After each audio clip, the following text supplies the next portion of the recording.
6억 원짜리 계약, 곧 도착할 프랑스 투자자들, 그리고 의문의 실종을 한 통역사. CEO는 비서가 데려온 거리의 소년을 경멸 어린 눈빛으로 바라봤다. 프랑스어 하는 거지가 있다고? 웃기는 소리 하네. 임원들은 웃었고 소년은 말없이 고개를 숙인 채 떨리는 손을 감췄다. 누구도 그의 손가락에 남은 작은 흉터들이나 누더기 속에서도 드러나는 단정한 자세를 알아차리지 못했다. 13살의 민재성은 이 회사를 구할 수도 무너뜨릴 수도 있는 비밀을 간직하고 있었다. 자, 이 더러운 꼬마야. 내 프랑스어 실력 한번 보여줘봐. 아니면 당장 경비를 부르겠다. CEO가 도발하듯 말했다. 프랑스 투자자들의 발소리가 복도를 울리며 다가오고 있었다. 소년은 천천히 고개를 들었다. 그의 손은 더 이상 떨리지 않았다. 누더기를 입고 있지만 눈빛 속엔 흔들림 없는 결의가 담겨 있었다. 그리고 그의 입에서 완벽한 프랑스어로 3마디가 흘러나왔다. 그 순간 회의실을 가득 채운 정적은 말 그대로 귀를 때릴 정도였다. 그 다음 일어난 일은 단순히 회사를 구한 것에 그치지 않았다. 그것은 충성, 배신, 그리고 두 번째 기회에 대한 충격적인 진실을 드러내는 순간이 되었다. 저희의 이야기가 여러분께 놀라움과 감동을 준다면 좋아요 한 번만 눌러주세요. 여러분의 응원이 저희에게 큰 힘이 됩니다. 더러운 거지 주제에 감히 내 사무실에 발을 들이다니. 박진우의 분노에 찬 목소리가 서울 강남의 초고층 유리빌딩 30층에 울려 퍼졌다. 그의 얼굴은 분노로 붉게 달아올랐고 주먹은 값비싼 호두나무 책상을 내리쳤다. 테크코리아 인더스트리의 CEO는 비서가 데려온 13살짜리 소년을 마치 바닥에 붙은 껌을 보듯 경멸의 눈으로 노려보았다. 회사 역사상 가장 중요한 회의까지 단 15분밖에 남지 않았다. 무려 6억 원이 이 순간에 걸려 있었다. 저는 단지 민재성이라는 소년은 말을 더듬었다. 그의 눈은 바닥을 향했고 손가락은 찢어진 셔츠의 해진 끝자락을 신경질적으로 만지작거렸다. 겨울 추위 속에서 지내온 흔적이 그의 얼굴에 거칠게 새겨져 있었다. 말라비틀어진 몸에서는 여러 날 씻지 못한 냄새가 났다. 사장님, 죄송합니다만. 이소영 비서가 조심스럽게 끼어들었다. 그녀의 목소리는 떨렸지만 눈빛은 확신에 차 있었다.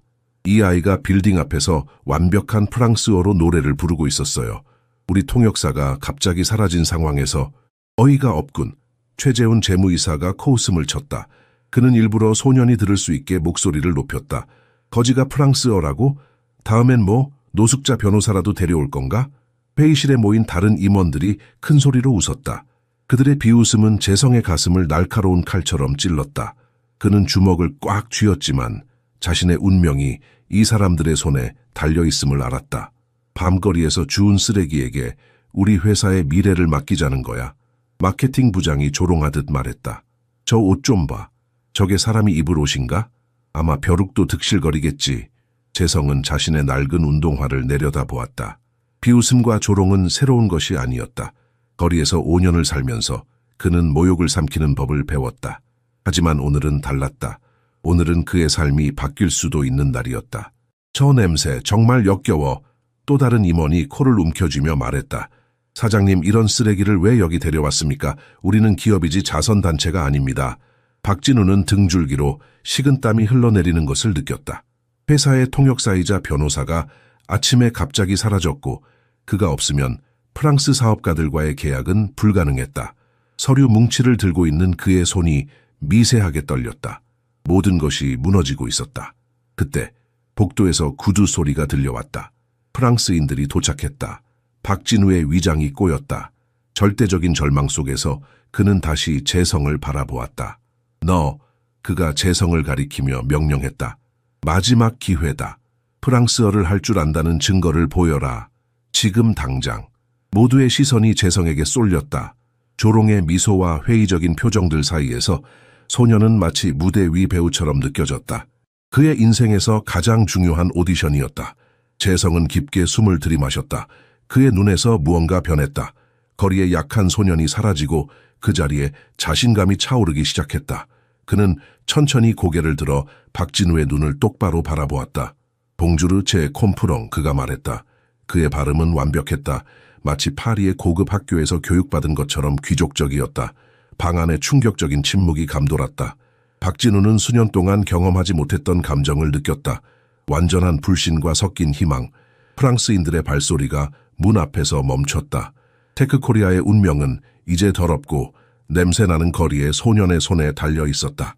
그 운명의 날 2시간 전 민재성은 몇 푼의 동전을 얻기 위해 서울의 얼어붙은 거리를 걸으며 프랑스 국가를 부르고 있었다. 그의 맑은 목소리가 고층 빌딩 사이로 울려 퍼지며 거지가 어떻게 프랑스어를 완벽하게 구사하는지 이해할 수 없는 행인들의 호기심 어린 시선을 끌었다.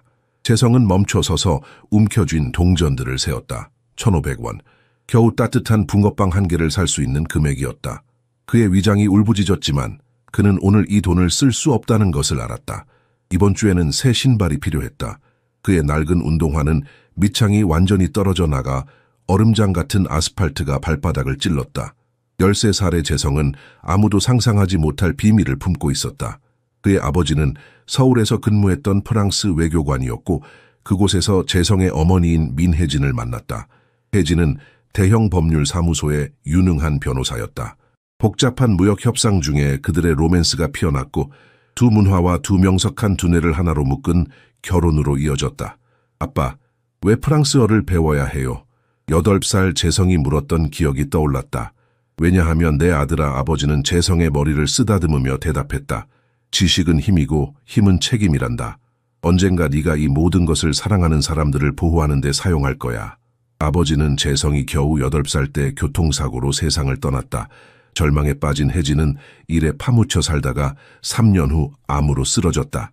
임종 직전 그녀는 아들의 손을 꼭 잡고 속삭였다. 아빠는 네가 세상을 정복할 수 있도록 프랑스어를 가르쳤어. 나는 네가 세상을 보호할 수 있도록 정의에 대해 가르쳤지. 어머니의 죽음 후 재성은 고아원에 가기를 거부했다. 그는 이미 어머니가 돌아가신 후 2주 동안 그곳을 경험했다. 매일의 모욕, 상한 음식, 아이들을 번호처럼 취급하는 보호자들. 그는 차라리 거리를 선택했다. 적어도 그곳에서는 그의 존엄성을 지킬 수 있었다. 얼어붙은 버스 정류장 아래에서 재성은 떨리는 손가락으로 오래된 신문을 펼쳤다. 프랑스 대사관 근처 쓰레기통에서 건진 프랑스 신문이었다.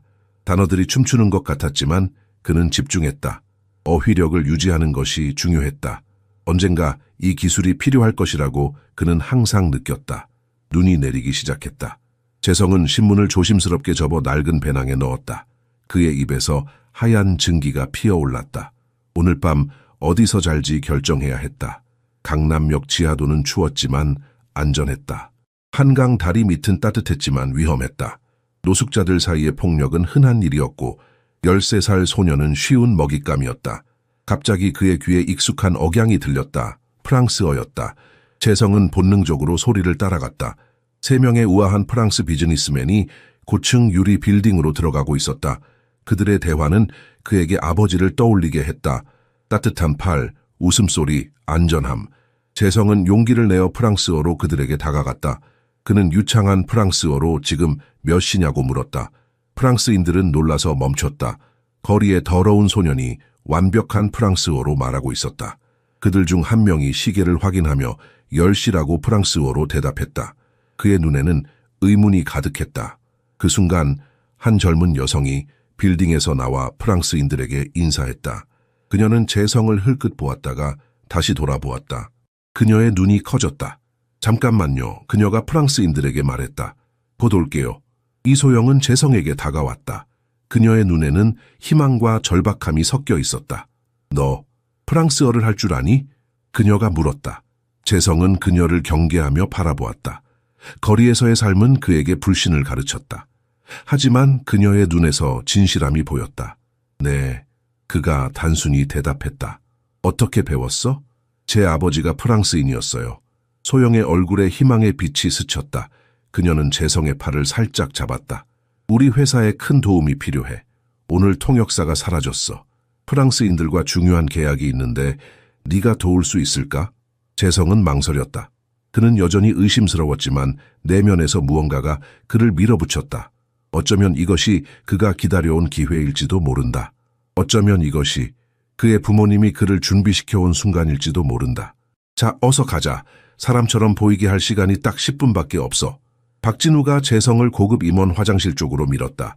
소영은 여분의 정장과 세면 도구를 들고 뒤쫓았다. 프랑스인들의 구두 소리가 복대서 울려 퍼졌다. 화장실 문이 닫히자 재성은 처음으로 자신이 어떤 상황에 처했는지 깨달았다. 그의 심장이 빠르게 뛰었다. 길거리 소년이 어떻게 6억 원짜리 계약에 통역사 역할을 할 수 있을까? 그는 갑자기 숨이 막히는 듯했다. 숨을 깊게 들이쉬어. 그리고 내가 시키는 대로 해. 소영이 그의 어깨에 손을 얹으며 부드럽게 말했다. 그녀의 목소리는 진정 효과가 있었다. 너의 재능이 필요해. 네가 할 수 있다는 걸 알아. 화장실은 재성이 본 것 중 가장 호화로웠다. 대리석 바닥, 금도금 수도꼭지, 향기로운 비누. 그는 이곳이 자신이 밤에 몸을 씻는 한강의 차가운 물과 얼마나 다른지 생각했다. 거울 앞에 서서 재성은 자신의 모습을 응시했다. 길거리에서 5년을 살면서 생긴 흔적들, 작은 흉터들, 갈라진 손톱, 건조한 피부와 머리카락. 그의 왼쪽 눈 아래 멍은 일주일 전 다른 노숙자와의 싸움에서 생긴 것이었다. 그의 입술은 갈라져 있었고 귀는 추위로 빨갛게 변해 있었다. 저게 정말 나인가? 그는 속삭였다. 거울 속 소녀는 마치 낯선 사람 같았다. 소영은 재성의 눈에서 흐르는 눈물을 보았다. 그녀는 아무 말도 하지 않고 따뜻한 수건을 그에게 건넸다. 시간이 없어. 박진우가 문을 두드리며 재촉했다. 프랑스인들이 이미 회의실에 앉아 있어. 재성은 얼굴을 씻기 시작했다. 따뜻한 물이 피부에 닿자 오랫동안 잊고 있었던 감각이 되살아났다. 그는 어머니가 항상 말했던 것을 기억했다. 외모는 갑옷이란다, 아들아. 품위 있게 차려입으면 다른 사람들이 너를 존중하게 만드는 거야. 그녀는 항상 중요한 재판을 앞두고 이 말을 했었다.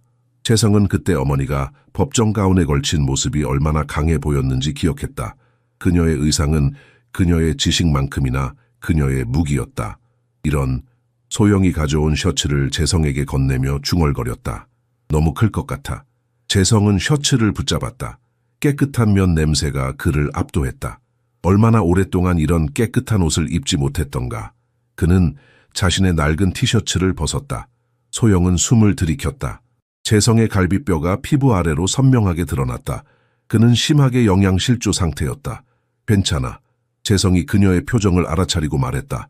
나는 강해.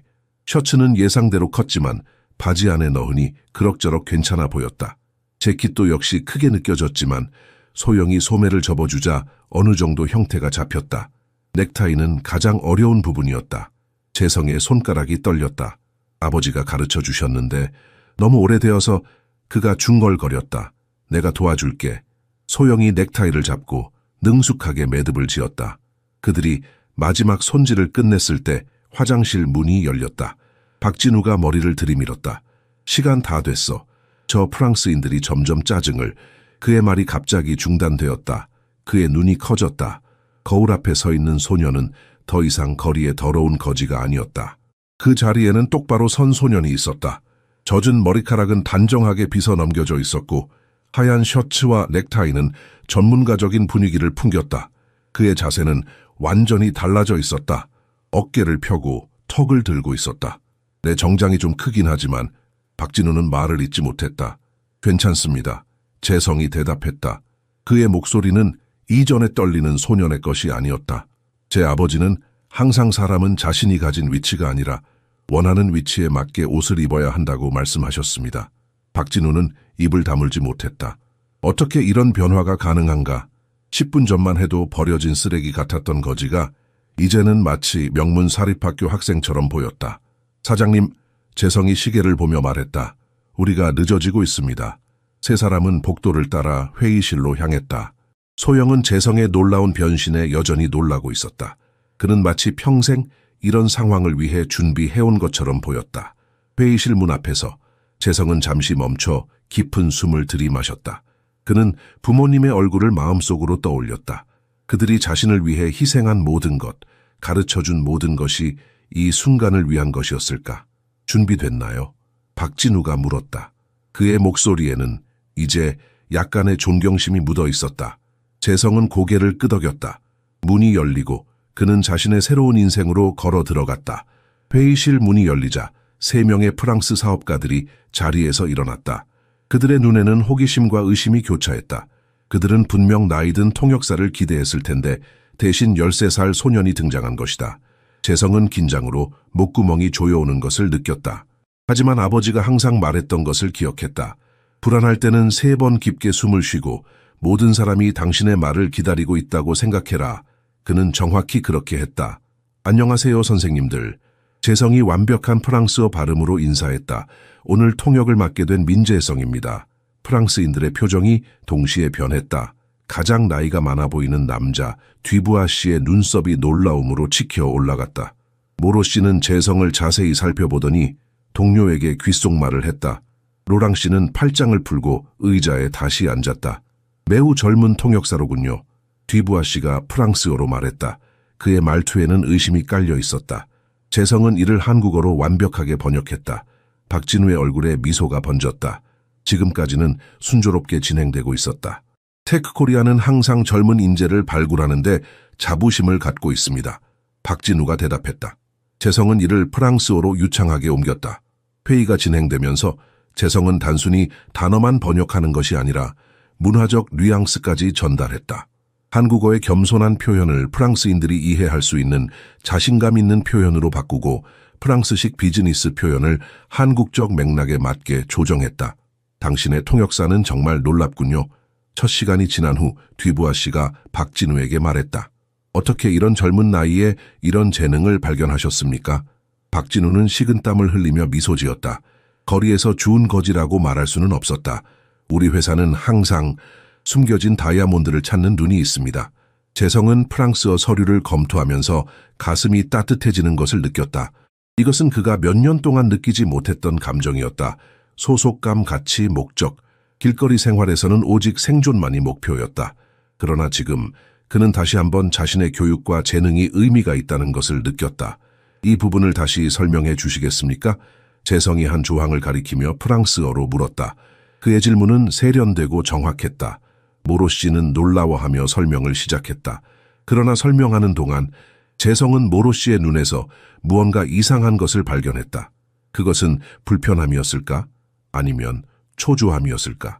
계약서를 더 자세히 읽으면서 재성의 마음속에 이상한 느낌이 커져갔다. 그의 어머니는 법률 문서에서 함정을 찾는 법을 가르쳤고 그는 지금 무언가가 잘못되었다는 것을 직감했다. 그는 계약의 한 페이지를 넘기다가 갑자기 멈췄다. 그의 눈이 한 이름에 고정되었다. 김동현. 테크코리아에 사라진 변호사의 이름이 프랑스 회사의 법률 고문으로 명시되어 있었다. 재성의 심장이 빠르게 뛰기 시작했다. 그는 침착함을 유지하려고 노력했지만 손가락이 미세하게 떨리고 있었다. 그는 부모님에게 받은 교육이 단순한 언어 기술 이상이었음을 깨달았다. 그들은 그에게 진실을 보는 눈을 주었다. 무슨 문제라도 있나요? 로랑 씨가 재성의 망설임을 눈치채고 물었다. 박진우가 재성을 바라보았다. 그의 눈에는 질문이 가득했다. 이 계약이 테크코리아의 미래를 결정할 것이다. 모든 것이 이 소년의 손에 달려 있었다. 재성은 천천히 고개를 들어 박진우와 눈을 마주쳤다. 그의 눈에는 심각한 결의가 담겨 있었다. 박 사장님, 재성이 조용히 한국어로 말했다. 잠시 개인적으로 대화를 나눌 수 있을까요? 매우 중요한 일입니다. 프랑스인들은 불안하게 서로를 바라보았다. 그들의 계획에 뭔가 문제가 생긴 걸까? 죄송합니다만 잠시 기술적인 문제를 통역사와 상의해야 할 것 같습니다. 박진우는 억지 미소를 지으며 자리에서 일어났다. 프랑스인들은 눈에 띄게 불편한 기색을 보이며 고개를 끄덕였다.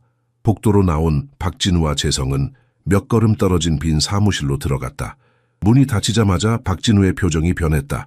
그의 눈에는 불안과 의심이 가득했다. 무슨 일이지? 빨리 말해. 그의 목소리는 날카로웠다.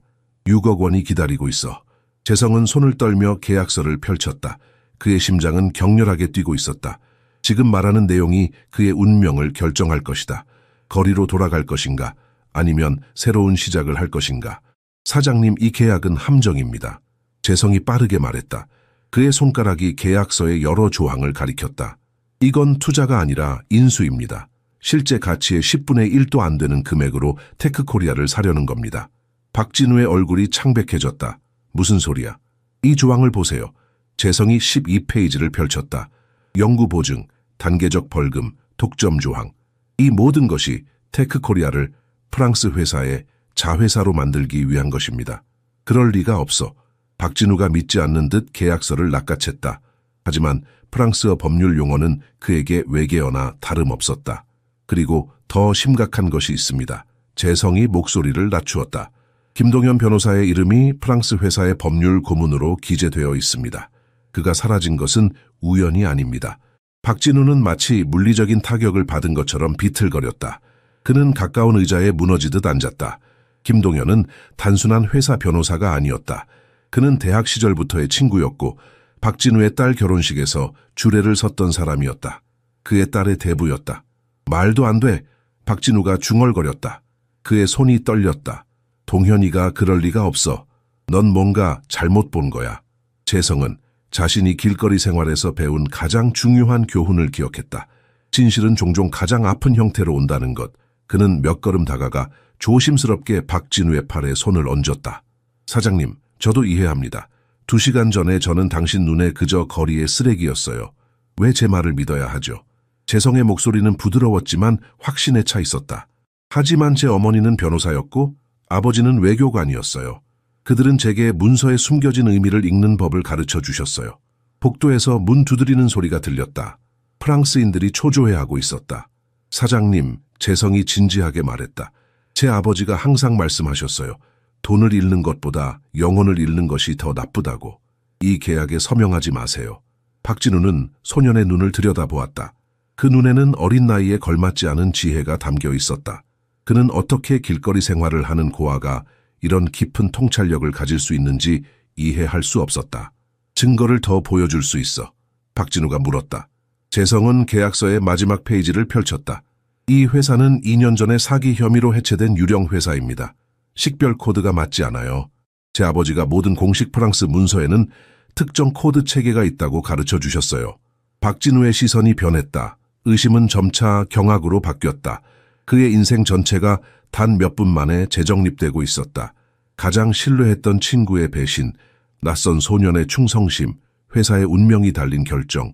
박 사장님, 결정하셔야 합니다. 재성이 조용히 말했다. 그들이 기다리고 있습니다. 박진우는 깊은 숨을 들이마셨다. 그의 삶에서 가장 중요한 결정의 순간이 왔다. 선생님들 죄송합니다. 박진우는 회의실로 돌아오며 억지 미소를 지었다. 통역사와 몇 가지 기술적인 세부 사항을 확인해야 했습니다. 프랑스인들은 무언가 불편한 듯 자세를 바꾸었다. 뒤부하는 손가락으로 테이블을 두드리고 있었고 모로는 집요하게 시계를 확인했다. 재성은 그들의 불안함을 놓치지 않았다. 그들은 지연이 발견을 의미할 수 있다는 것을 알고 있었다. 어떤 문제라도 있습니까? 로랑이 날카롭게 물었다. 그의 눈은 재성의 얼굴을 살피고 있었다. 재성은 프랑스어로 완벽하게 번역했지만 의도적으로 원래의 날카로운 어조를 부드럽게 완화했다. 박진우는 이 미묘한 조정을 알아차렸고 이 어린 소년이 이미 자신의 편에 서 있다는 것을 느꼈다. 아니요, 문제는 없습니다. 박진우가 대답했다. 다만 몇 가지 조항에 대해 좀 더 명확히 알고 싶습니다. 재성이 이를 프랑스어로 번역하자 모로의 얼굴이 순간적으로 굳어졌다. 그는 뒤부하에게 무언가를 속삭였고 뒤부하는 미세하게 고개를 끄덕였다. 물론입니다. 뒤부하가 부드럽게 말했다. 어떤 부분이 궁금하십니까? 재성은 이 대화를 번역하면서 프랑스인들의 모든 미세한 표정 변화와 몸짓을 주시했다. 그의 어머니는 항상 진실은 종종 말이 아닌 침묵에서 발견된다고 말했다. 그는 지금 그 침묵을 읽고 있었다. 12페이지 조항에 대해 설명해 주시겠습니까? 박진우가 재성의 조언을 따라 물었다. 특히 이 독점 조항의 범위가 궁금합니다. 뒤부하의 미소가 경직되었다. 그저 표준적인 비즈니스 보호 장치입니다. 모든 국제 계약에는 이런 조항이 있습니다. 재성이 번역을 마쳤을 때 박진우는 그의 눈을 바라보았다. 재성은 거의 알아차리지 못할 정도로 고개를 저었다. 그것은 거짓말이라는 무언의 신호였다. 긴장된 침묵이 방을 가득 채웠다. 박진우의 이마에 땀방울이 맺혔다. 그는 지금 자신의 전체 경력을 걸고 있었다. 2시간 전에 쓰레기 취급했던 거리의 소년을 믿을 것인가? 아니면 국제적인 사업가들의 말을 믿을 것인가? 생각해보니 박진우가 천천히 말했다. 이 계약은 우리 법무팀의 추가 검토가 필요할 것 같습니다. 모로가 갑자기 자리에서 일어났다. 그의 얼굴은 분노로 붉게 변했다. 박 사장님, 이 제안은 시간 제한이 있습니다. 오늘 서명하시거나 아니면 내일 우리는 프랑스로 돌아갑니다. 재성이 이를 번역하는 동안 그는 모로의 말투에 담긴 위협을 교묘하게 완화했다. 그러나 박진우는 분위기의 변화를 느낄 수 있었다. 그렇습니다. 로랑이 동의했다.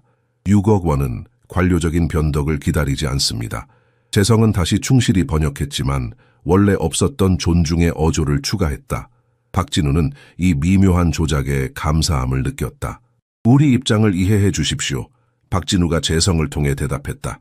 테크코리아는 가족 기업입니다. 이런 규모의 결정은 주주들과의 상의가 필요합니다. 이것은 거짓말이었다. 그는 유일한 대주주였다. 하지만 프랑스인들은 그것을 알지 못했다. 뒤부하는 프랑스어로 무언가 화가 난 듯 속삭였고 재성은 그 내용을 완전히 번역하지 않기로 결정했다. 그들은 한국인들이 좀 더 협조적일 것이라 기대했다고 합니다. 재성은 실제로 사용된 경멸적인 표현을 생략하며 외교적으로 번역했다. 박진우는 일어섰다.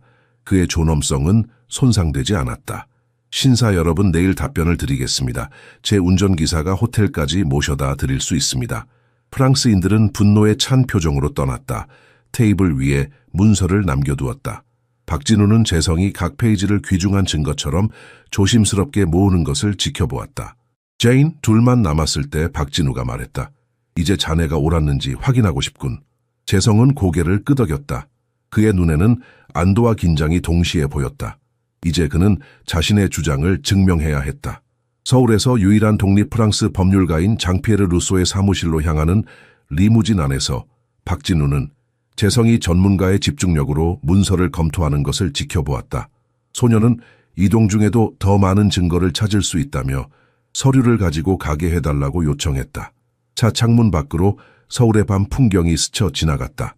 눈이 내리기 시작했고 넌사인들이 하얀 눈송이를 오색으로 물들였다. 재성은 이 도시의 아름다움을 잠시 바라보았다. 이것이 그가 5해 동안 길거리에서 살았던 같은 서울인가? 오늘 하루 만에 그의 세계는 완전히 뒤집혔다. 사장님, 재성이 갑자기 말했다. 여기 뭔가 흥미로운 것이 있습니다. 그는 계약서의 부록을 가리켰다. 박진우는 몸을 기울여 보았지만 프랑스어 전문 용어는 그에게 의미가 없었다. 프랑스 회사가 우리에게 접근한 것은 2년 전에 사기 혐의로 해산된 회사입니다. 이건 유령 회사예요. 박진우의 얼굴이 창백해졌다. 어떻게 그걸 알지?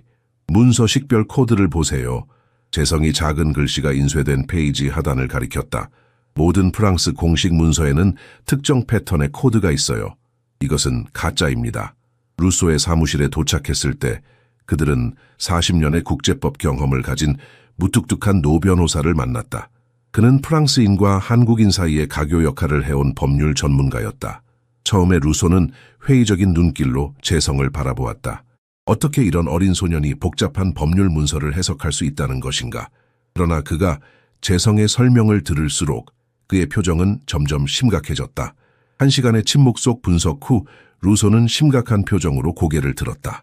박 사장님, 만약 이 계약에 서명했다면 6개월 안에 회사를 잃었을 겁니다. 그의 목소리는 무거웠다. 이 조항들은 당신을 자신의 회사에서 직원으로 전락시킬 법적 함정입니다. 박진우는 눈을 감았다. 메스꺼움이 밀려왔다. 그가 20년간 피와 땀으로 일구어온 모든 것이 위험에 처했던 것이다. 김동현은 그가 물었다. 모든 운영의 15%의 수혜자로 명시되어 있습니다. 그는 당신의 파멸로 수백만을 벌 계획이었습니다. 루소는 경외의 눈빛으로 재성을 바라보았다. 이 소년이 당신의 제국을 구했습니다. 어떻게 이렇게 어린 나이에 제가 1시간이나 걸려 해독한 것을 알아챌 수 있었을까요? 제 부모님 덕분입니다. 재성이 단순하게 대답했다. 그들은 제게 한국에서는 우리가 서로를 보호한다고 가르쳐 주셨어요. 우리가 누구든 상관없이요. 박진우는 이상한 감정을 느꼈다. 감사함과 부끄러움 사이에 무언가. 그는 수십 년 동안 일해온 모든 것을 구한 소년을 공개적으로 모욕했었다. 사장님, 루소가 말을 이었다. 이 문서들을 검찰에 제출하실 건가요? 이것은 명백한 사기 시도입니다.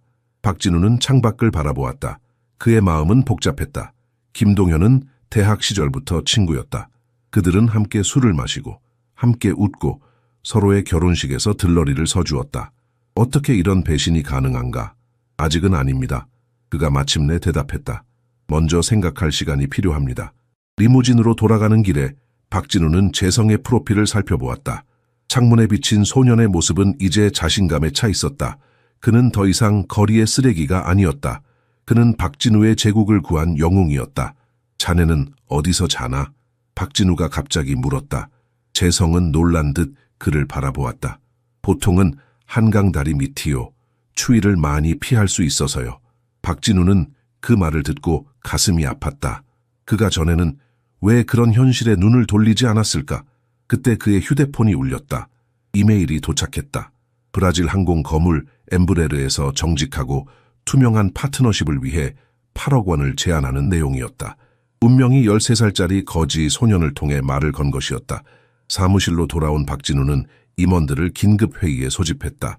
재성은 복도에 남아 유리문 너머로 격렬한 토론 중인 정장 차림의 남자들을 지켜보았다. 그들의 손짓은 흥분되어 보였고 가끔씩 그를 향해 눈길을 던졌다. 재성은 의자에 앉아 손을 무릎 위에 가지런히 올려놓았다. 그의 인생은 오늘 아침에 완전히 달라졌다. 몇 시간 전만 해도 그는 다음 끼니를 어디서 구할지 고민하던 길거리 소년이었다. 이제 그는 대기업의 운명을 바꾼 인물이 되었다. 소년은 어디 있지?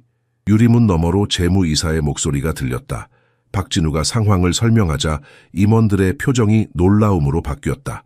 복도에서 기다리고 있습니다. 박진우가 대답했다. 그의 시선이 재성을 향했다. 아마도 이제 그를 안으로 모셔야 할 때가 된 것 같군요. 회의실 문이 열리자 소영이 나와 재성에게 손짓했다. 들어오렴. 그녀가 미소 지으며 말했다. 모두가 너를 만나고 싶어해.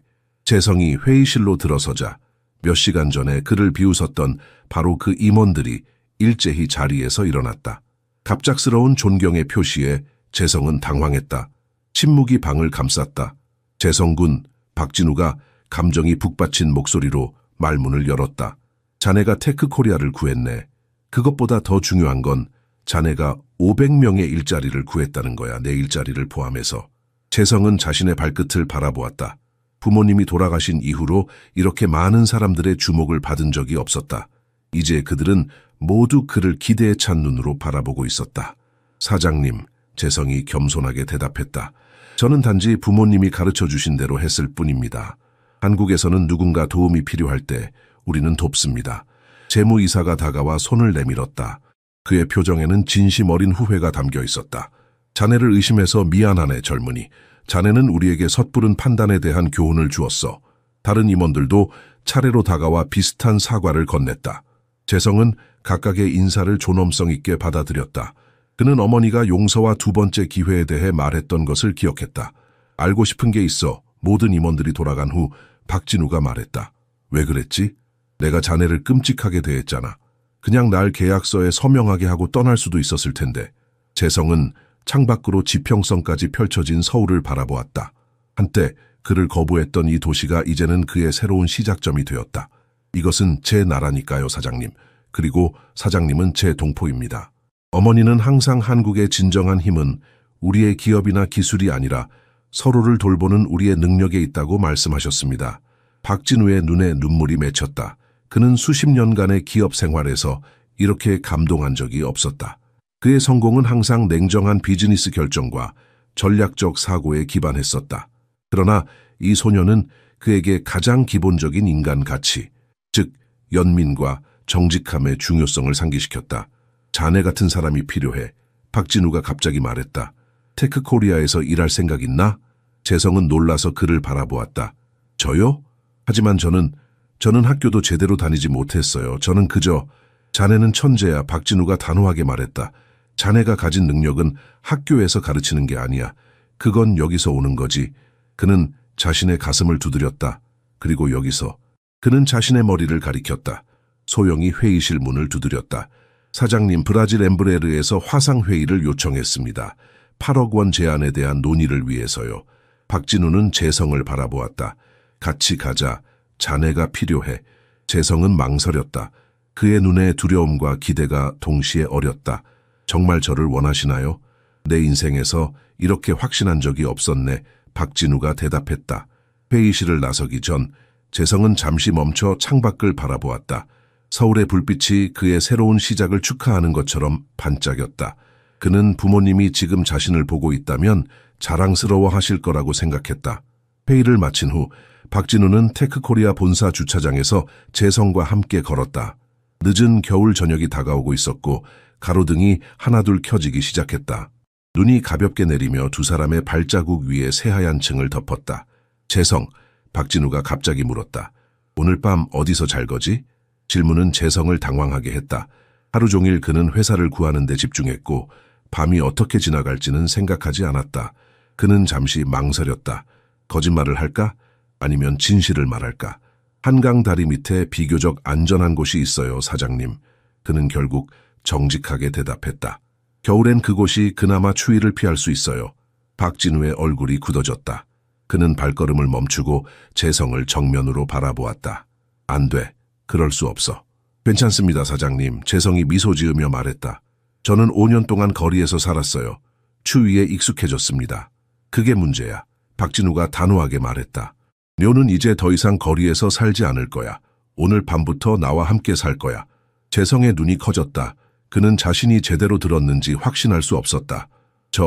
사장님, 저는 자선을 받을 수 없습니다. 자선이 아니야. 박진우가 단호하게 말했다. 투자라고 생각해. 너는 내 회사를 구했어.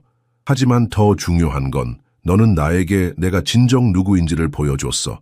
너는 테크코리아를 세운 가치를 기억하게 해줬어. 주차장에 도착한 그들 앞에 검은색 고급 세단이 기다리고 있었다. 운전기사가 공손하게 문을 열었다.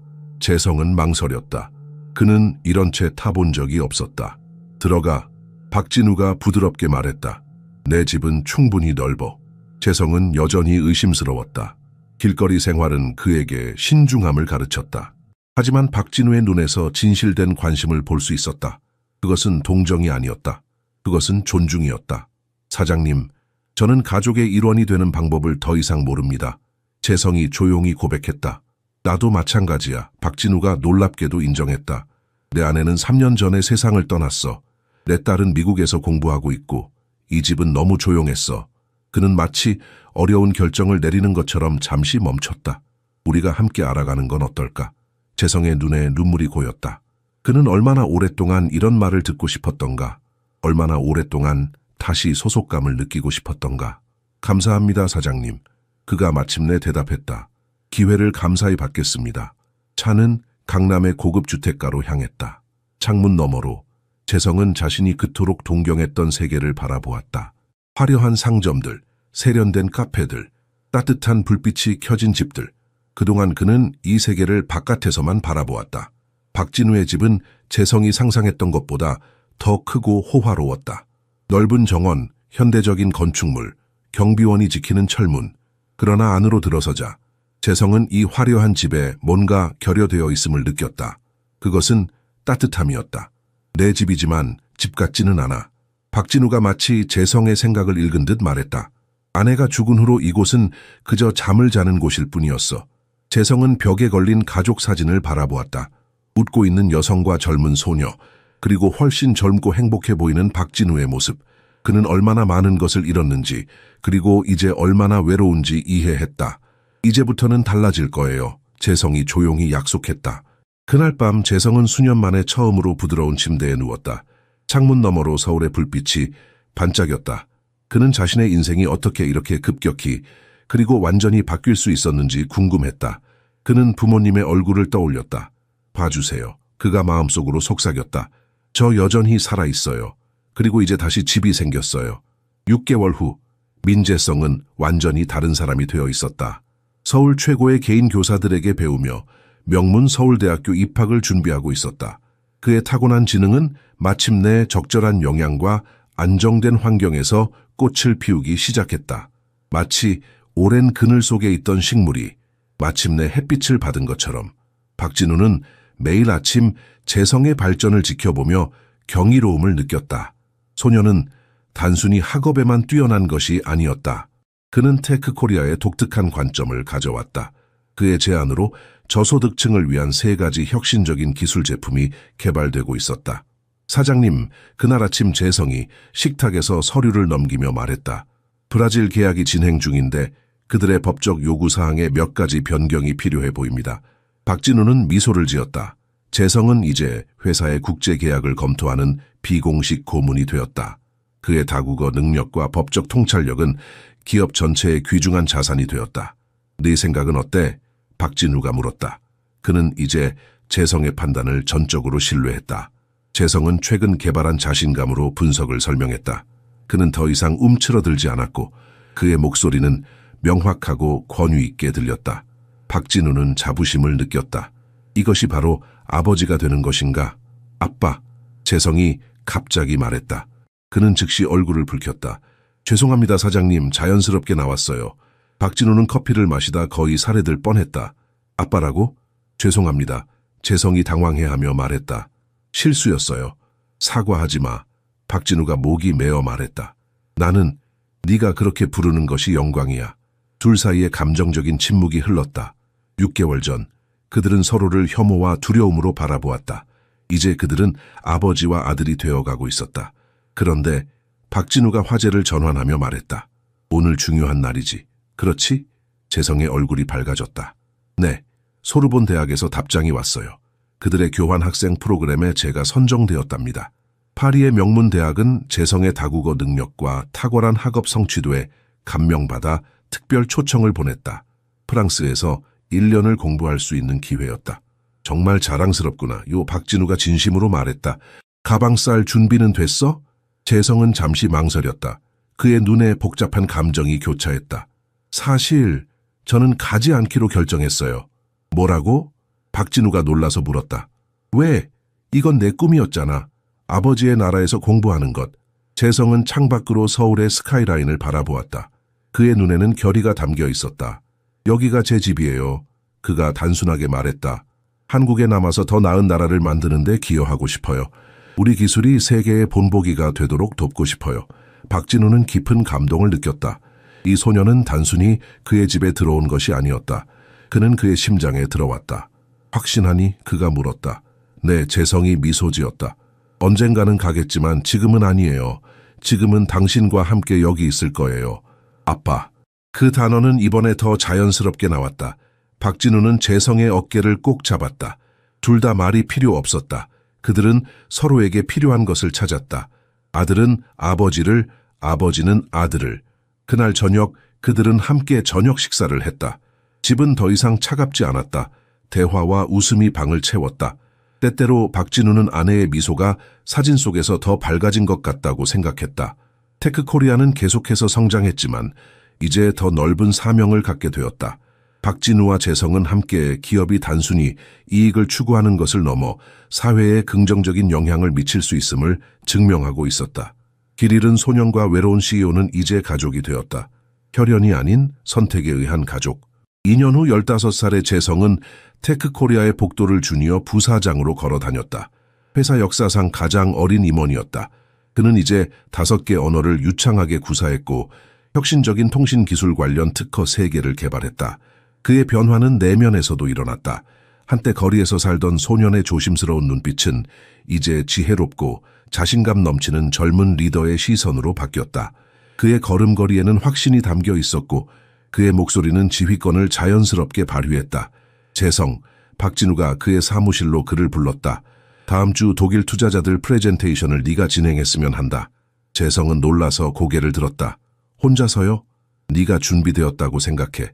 박진우의 얼굴에 미소가 번졌다. 게다가 그들이 테크코리아의 미래를 봐야 할 필요가 있어. 그 미래가 바로 너야. 프레젠테이션은 대성공이었다. 독일 대표단은 재성의 독일어 유창성에 감탄했을 뿐만 아니라 기술의 미래에 대한 그의 혁신적인 비전에도 깊은 인상을 받았다. 회의가 끝날 무렵 그들은 20억 원 규모의 파트너십을 제안했다. 어떻게 독일어를 배웠나요? 독일 대표단의 리더가 물었다. 재성은 자랑스럽게 미소 지었다. 제 양아버지께서 항상 말씀하시길 진정한 한국인은 세계 시민이 되어야 한다고 하셨습니다. 하지만 결코 자신의 뿌리를 잊어서는 안 된다고요. 독일인들은 감명받은 표정으로 서로를 바라보았다. 그들이 떠난 후 박진우는 아버지로서의 자부심으로 재성을 꼭 안았다. 내 친부모님도 분명 자랑스러워 하실 거야. 너는 그분들의 기억을 빛내고 있어. 그리고 당신은 제게 그분들을 기리는 2번째 기회를 주셨어요. 재성이 진심을 담아 대답했다. 아빠, 우리 사회적 책임 부서를 확장하고 싶어요. 제가 받은 기회와 같은 기회를 거리의 아이들에게 제공하는 프로그램을 만들고 싶어요. 박진우는 미소를 지었다. 승인됐다. 한 가지 조건이 있어. 네가 직접 프로그램을 지휘하는 거야. 재성의 눈이 빛났다. 이것이 바로 그가 꿈꿔왔던 것이었다. 단순히 성공하는 것이 아니라 그 성공을 다른 이들을 돕는 데 사용하는 것. 그날 저녁 박진우는 사무실에서 늦게까지 일하고 있었다. 비서가 문을 두드렸다. 사장님, 이것을 보셔야 할 것 같습니다. 그녀는 신문을 건넸다. 한 면에는 김동현의 체포 소식이 실려 있었다. 프랑스 당국이 국제 사기 혐의로 그를 체포했다. 그가 테크코리아를 대상으로 시도했던 것과 비슷한 계략으로 다른 한국 기업들도 속이려 했던 것이다. 박진우는 깊은 숨을 내쉬었다. 옛 친구의 배신은 여전히 아팠지만 이제 그 상처는 아물고 있었다. 그는 재성이 그에게 가르쳐준 가장 중요한 교훈을 생각했다. 때때로 가장 예상치 못한 곳에서 충성심이 피어난다는 것. 그는 집으로 돌아가기 위해 일어섰다. 이제 집이라는 단어는 다시 의미를 갖게 되었다. 그곳은 단순한 고급 주택이 아니라 웃음과 대화, 따뜻함으로 가득 찬 장소였다. 운전 중 그는 엠브레르와의 계약이 마무리되었다는 소식을 받았다. 8억 원 파트너십이 확정된 것이다. 회사는 역사상 가장 성공적인 해를 보내고 있었다. 박진우는 이 모든 것이 한 거지 소년의 용기에서 시작되었다는 사실에 다시 한번 놀랐다. 그날 아침 소영이 재성을 사무실로 데려오지 않았다면 어떻게 되었을까? 그는 상상조차 할 수 없었다.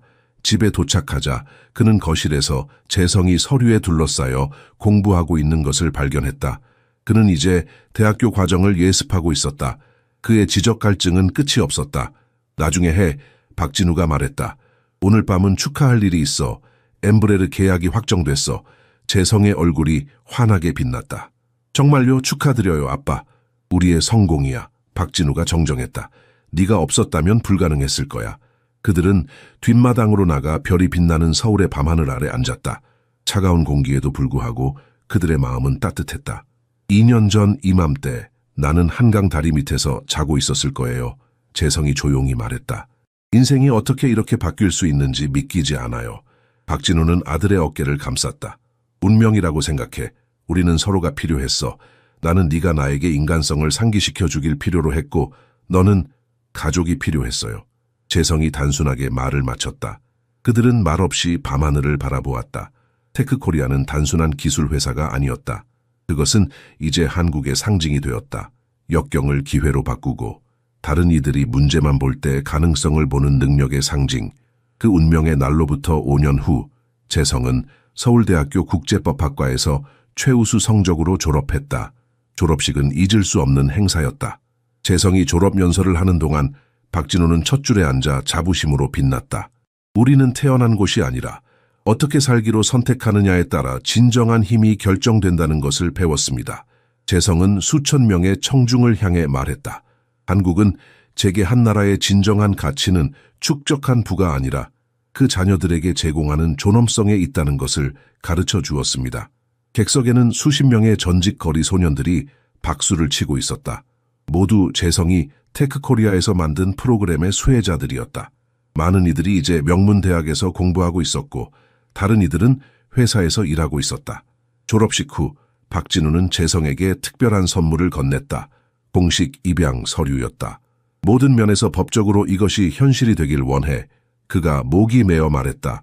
민재성 박, 공식적으로 내 아들. 재성은 자신의 인생을 구한 남자를 꼭 안았다. 그는 5년 전 그 사무실에 들어섰던 겁에 질리고 더러운 소년을 떠올렸다. 그때와 지금 얼마나 다른가. 아빠, 그가 속삭였다.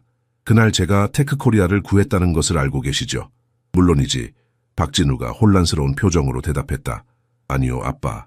이해하지 못하셨어요. 저는 회사만 구한 게 아니었어요. 저는 제 자신을 구했어요. 당신은 제게 가족을, 목적을, 제 친부모님을 기리고 새로운 아버지를 얻을 기회를 주셨어요. 박진우의 눈에 눈물이 고였다. 그는 마침내 이해했다. 그리고 너는 나에게 아들을 주었어. 그리고 진정한 리더십은 권력이 아닌 봉사에 관한 것임을 가르쳐 주었지. 그날 저녁, 그들은 지난 5년간 매일 밤 그랬던 것처럼 집에서 함께 저녁을 먹었다. 아버지와 아들 혈연이 아닌 서로를 사랑하고 보호하겠다는 상호 선택으로 맺어진 관계. 식사 중에 재성은 그의 새로운 계획을 설명했다. 그는 테크코리아의 사회적 책임 프로그램을 확장하여 서울 전역의 더 많은 노숙 청소년들에게 도달하고 싶었다. 단순히 그들에게 돈을 주는 것이 아니라 그들의 존엄성을 유지하면서 미래를 위한 기술을 가르치는 것이었다. 이 아이들은 내가 그랬던 것처럼 자신의 가치를 의심해요. 그가 설명했다.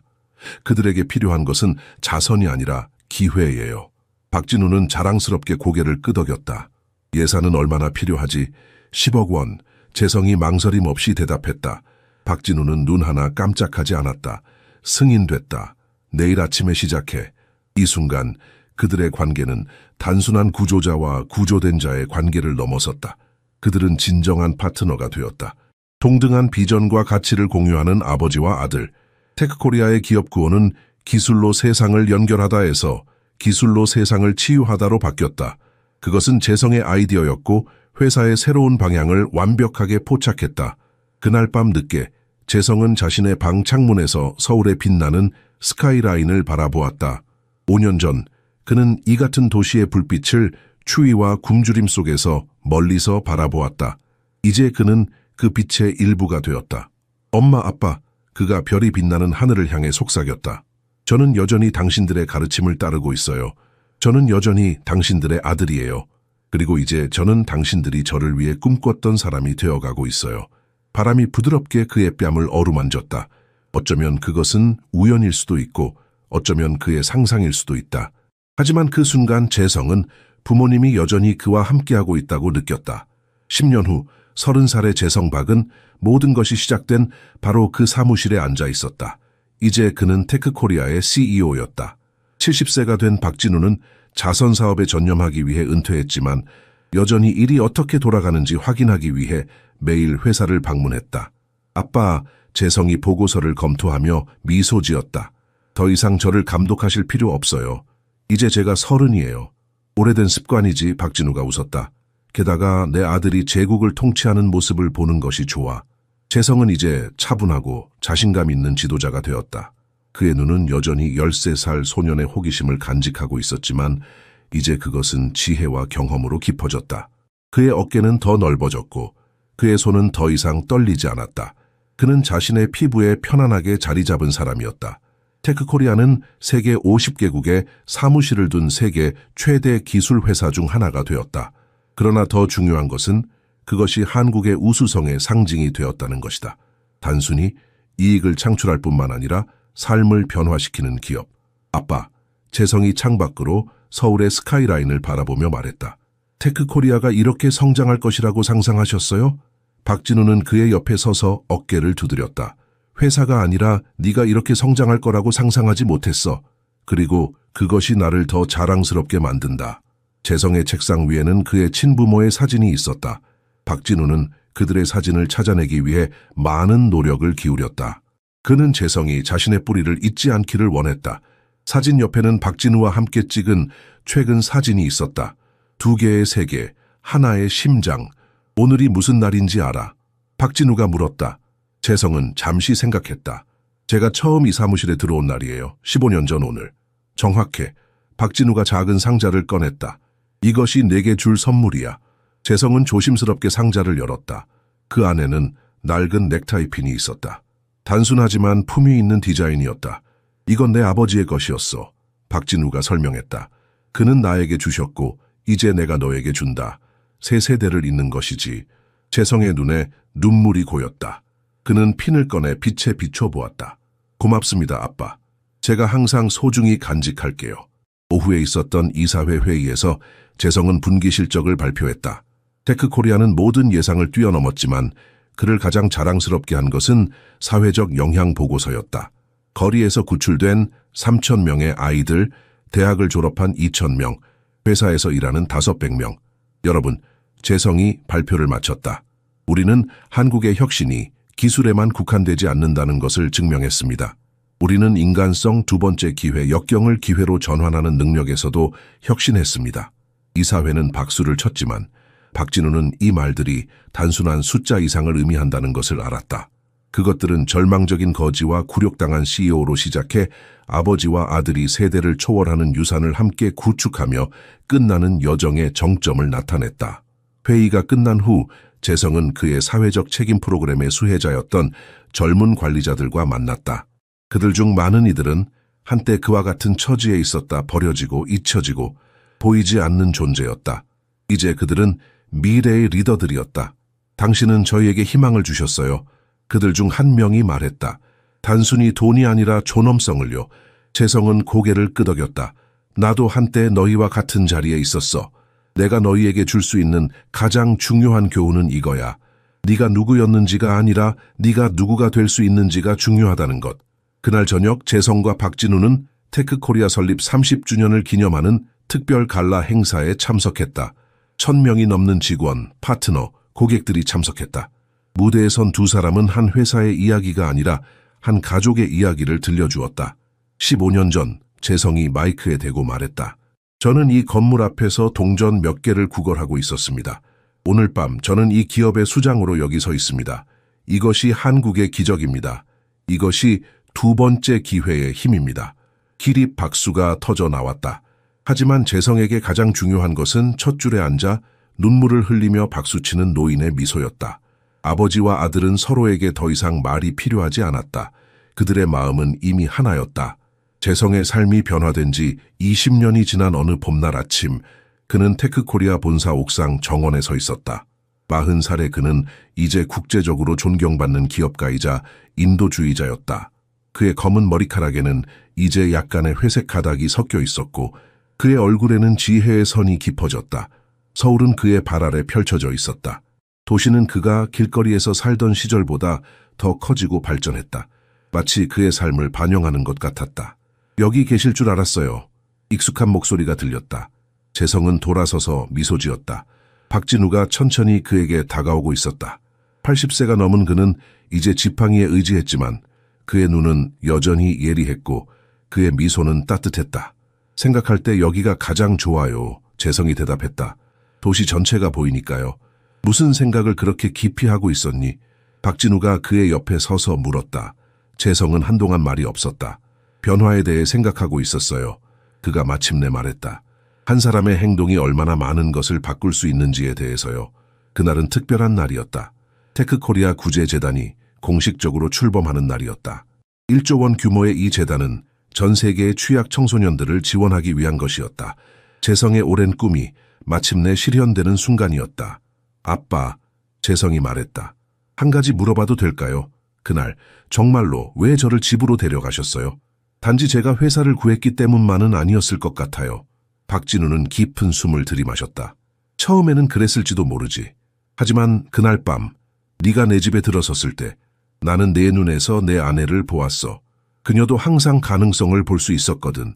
그리고 나는 갑자기 그녀가 얼마나 실망했을지 깨달았어. 내가 부와 권력을 쫓는 동안 연민을 잃어버렸다는 것에. 그래서 저는 구원이었군요. 재성이 미소 지었다. 우리는 서로에게 구원이었지. 박진우가 정정했다. 레오는 나에게 인간성을 되찾아 주었고 나는 내게 기회를 주었어. 그들 아래에서 수백 명의 사람들이 재단 출범식을 위해 모이고 있었다. 전 세계 각국의 대표들, 정부 지도자들, 그리고 가장 중요하게는 테크코리아 구제 프로그램의 수혜자였던 수많은 젊은이들.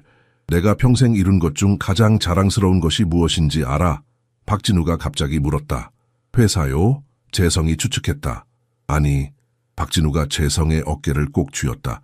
너야. 네가 자랑스러워. 재성의 눈에 눈물이 고였다. 20년이 지났지만 그의 양아버지의 인정은 여전히 그의 가슴을 뜨겁게 했다. 내 인생에서 가장 행운이었던 순간은 소영 씨가 당신 사무실에 저를 데려왔을 때였어요. 재성이 말했다. 그리고 내 인생에서 가장 현명했던 결정은 내 말을 들었던 것이야. 박진우가 미소 지었다. 아래층에서 그들을 부르는 소리가 들렸다.